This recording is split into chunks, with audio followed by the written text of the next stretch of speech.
High friends, welcome back to my channel. আশা করি তোমরা প্রত্যেকে ভালো আছো আর আমিও ভালো আছি। আমি জাস্ট দিদির একটা ভিডিও দেখলাম, যে ভিডিওটাতে উনি রীতিমতো বলেই দিচ্ছেন যে 65,000 টাকার একটা লেনদেন হয়েছে। কার সাথে কার না, ঈশানীর সাথে যে সমাজসেবী দিদি রয়েছে তার। তা আমি ওই ম্যাডামকে বলতে চাই, মানে জাস্ট দিদিকে বলতে চাই, ম্যাডাম আপনার কাছে কি যথোপযুক্ত কোনো প্রুফ আছে?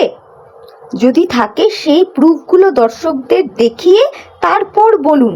শুধু শুধু মুখে মুখে এসে এই ধরনের কথা বলাটা না উচিত না মনে হয়, তাই না? এই যে যেমন দেখুন না, এই যে সুতোপাদি যখন ওই যে বড় চ্যানেলটাকে নিয়ে বিভিন্ন রকম কথা বলতো, তখন পরে কিন্তু এই আপনারাই বলতেন যেটা ভিডিওতে দেখা যায়নি, গোপন সূত্রর মারফত খবর, এইগুলো এখানটাতে চলবে না, বলতেন না? হ্যাঁ বলতেন। কিন্তু দেখুন, সেই ধরনের কাজ কিন্তু এই ক্ষেত্রে আপনিও করলেন। ওই ঈশানী নামক মেয়েটি ওই সমাজসেবিকাকে 65,000 টাকা আদৌ দিয়েছে কি দেয়নি, বিষয়টা কতটা সত্যি কতটা মিথ্যে, তার কোনো একটা ছিটে ফোটা প্রুফও আপনি কিন্তু আপনার ভিডিওতে দেখাতে পারেননি। অথচ কিভাবে আপনি নাম নিয়ে বললেন, হ্যাঁ যদিও ওদের অরিজিনাল নামগুলো নেননি, বিকৃত করে বলেছেন। কেন করছেন ম্যাডাম এইসব? কেন করছেন? আর আমার মনে হয় কি, এতটা মূর্খ কেউ নেই যে লিগাল ওয়াইফকে বাড়ি থেকে হাঁটিয়ে তার প্রাক্তন ওয়াইফকে সেই বাড়িতে ঢোকাতে চাইবে। এতটা মূর্খ কোনো সমাজসেবী মানুষজন হবে না। কেন বলুন তো? কারণ হচ্ছে এই ঝিমির সাথে রিতমের প্রথম কথা কোনো রকম কোনো ডিভোর্স হয়নি, কিছুই হয়নি। তার ঝিমির যে প্রথম থেকেই তার শ্বশুরবাড়িতে অধিকার থাকবে, এটা তো খুব স্বাভাবিক কথা, খুবই স্বাভাবিক কথা। আর সমাজসেবী মানুষজন যারা রয়েছেন, আপনি আরও ভালো জানবেন, তারা নিশ্চয়ই এত কাঁচা কাজ করবে না, তাই না? এত ভুলভাল কাজ মনে হয় না করবে। আপনি কি সুন্দর বললেন, সমাজসেবী হয়ে সংসার ভাঙার জন্য টাকা পয়সার লেনদেন করছে। এই সব কথা বলবেন না ম্যাডাম উইদাউট প্রুফে, বুঝলেন? আপনার কমেন্ট বক্সটা দেখেছেন? আপনার কমেন্ট বক্স হচ্ছে তার জলজ্জান্ত প্রমাণ। মানে আপনার ভালোবাসার ভিউয়ার্সরা কিভাবে আপনাকে বলেছে, প্রচুর দর্শক বন্ধুরা আপনাকে পাল্টিবাজ বলেছে, এমন কথাও বলেছে যে আগে আপনাকে পছন্দ করত, কিন্তু আপনি একটা এত জঘন্য ধরনের কাজ করলেন বা করে চলছেন এখনো, যেটার পরে আর তারা আপনাকে সাপোর্ট করতে পারছে না বা করবে না। এই ধরনের এই টাইপসের কমেন্ট আপনার কমেন্ট বক্সে এসছে, কালকের ভিডিওটাতে দেখবেন। তা আমার মনে হয় কি, উইদাউট প্রুফে এই ধরনের কথা না বলাটাই ভালো।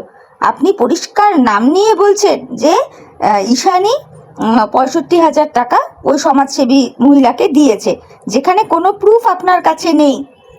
মানে সম্ভব এগুলো কি? মানে কিভাবে এই কথাগুলো বলতে পারেন? আমি তো বুঝে পাই না। আর আরও মানুষ আপনাকে পাল্টিবাজ কেন বলছেন জানেন তো? এই কারণেই বলছি, দুদিন আগে আপনি এই রিতম করে, মানে জাস্ট কি বলবো, একেবারে মাথা মারি করে রাখতেন। এই রিতম সেই রিতম, ঈশানীর জুটি একেবারে ঝাক্কাস বিন্দাস, নানান রকমের কিছু। আর আজকের ডেটে এসে রিতম আপনার কাছে হয়ে গেছে আর মানালিপ, তাই না? রিতম আপনার কাছে হয়ে গেছে একটা দুশ্চরিত্র ক্যারেক্টারলেস একটা ছেলে। যদিও মানে রিতম যে কত বড় খিলাড়ি টাইপ ছেলে সে তো ওকে দেখলেই বোঝা যায়, সেটা আমরাও বুঝি। কিন্তু আপনি যেইভাবে মানে 360 ডিগ্রি ঘুরে গেছেন না, যার জন্য আপনার ভিউয়ার্সরা না একটু অবাক হয়ে গেছে যে বাবাইটা কি হলো। আর আপনি আপনার ভিডিওতে কালকেরই প্রথম ভিডিওটাতে আপনি বলছিলেন যে আপনি ভুল করেছেন, ভুলটা আপনি সংশোধন করে নিতে চান। জানেন তো, এরকম ভুল না অনেকেই করে, কিন্তু মানে কেউ সংশোধন করতে চাইলেও যদি সে সংশোধন করেও নেয়, তাও না তার দিকে আঙ্গুল তোলা হয়। যেমন আমাদের সুতোপাদি আগে মানে গালাগাল করে, মুখ খারাপ করে ভিডিও করতো, যেটা চোখে দেখতো না, গোপন সূত্র বলে খবর, মানে এই টাইপসের কথা তার ভিডিওতে বলতো। এখন কিন্তু সে ওইগুলো করে না, যথেষ্ট ভিডিও দেখে কথা বলে, কিন্তু তবুও সুতোপাতির ভালোটা আবার কারো চোখেই পড়ে না। যাই হোক, কিন্তু আপনি কত সুন্দর করে দর্শকদের কাছে বললেন, তাই না, যে আপনি ভুল করেছেন, আপনি কিছু জানতেন না। ও না জেনে না বুঝে এতদিন আপনি হচ্ছে সাপোর্ট করে গেলেন এই ঝিতম, ঈশানী, এদেরকে কিচ্ছু জানতেন না। আহারে, আমরা ভাবতাম, মানে আমি ভাবতাম আপনি মনে হয় একটু চালাক ঠালাক আছেন, যদিও আপনি নিজেই বললেন আপনি চালাক না, আপনি বোকা। তো কীরকম যেন লাগলো। যাই হোক, এইগুলো টপিকস না, মোদ্দা কথা এটাই, উইদাউট প্রুফে প্লিজ এইভাবে মানে কথাবার্তা বলবেন না।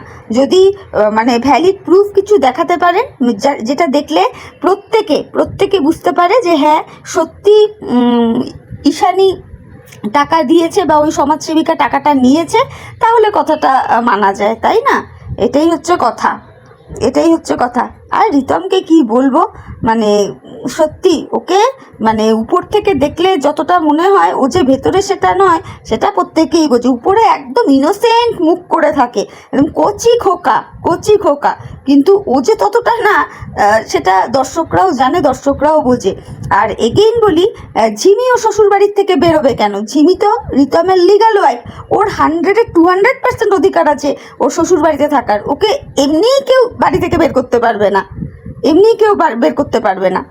তো যাই হোক, আমার মনে হয় উইদাউট প্রুফে এই সমস্ত ইনফরমেশান সোশ্যাল মিডিয়ায় দেবেন না, যে কে কাকে কত হাজার টাকা দিচ্ছে, সমাজসেবীরা টাকা নিয়ে সংসার গড়ার জায়গায় সংসার ভেঙে দিচ্ছে, এই সমস্ত কথাবার্তাগুলো না বলবেন না, ঠিক আছে?